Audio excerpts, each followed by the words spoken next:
guy and his wife and their kids who kind of don't have much time for one another. And they go to a Halloween party dressed as these characters, and they leave the party actually as these characters. And I think it's I think I was thinking about it on the way over in the car, but it's they have to become monsters before they can be better people, which I think is nice. Frank is I think he's a lawyer. He's a good man. I think he's a very good dad, but again, this balance I think is off, and this is something I can kind of relate to. He's constantly tired, which is not. I think he falls asleep a few times at work in the first kind of third of the film.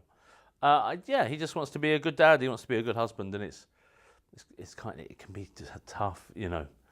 And I think again, it takes having potentially his wife taken away from him by a sexy voiced Jason Isaacs vampire makes him see that, you know, he shouldn't take her for granted, and he needs to try a little bit harder. I've always wanted to be a Frankenstein's monster, and it was a great script, and it's fun. It's fun to do voiceover work. You know, you don't have to have makeup or learn lines. Frankenstein's monster is a good monster. I think he's one of my favourites. I like the Mummy very much.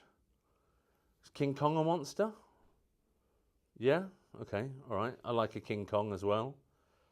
I mean, a T-Rex isn't a monster because it's a real thing, right? Do you think a monster can only be unreal? She's shrugging. You can't see, but Rebecca's shrugging.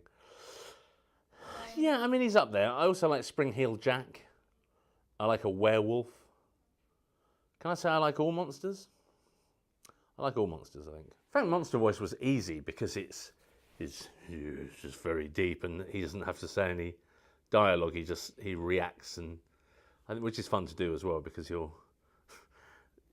he suddenly becomes quite thick, and his reactions are very simple in terms of, you know, everything is, so he's either, if you drop it to its basest level, he wants to eat it or punch it or chase it or mate with it, or, you know what I mean? They're Frank's needs as a monster.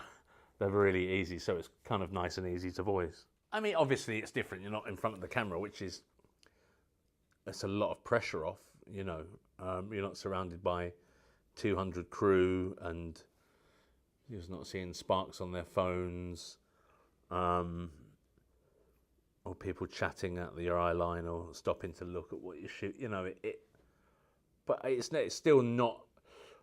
I think you still put as much into it in terms of, I do anyway, in terms of characterization. You know, you want it to be fun and good, and you want people to like it and to enjoy him as a character. You know, so apart from being on screen, probably not a great deal.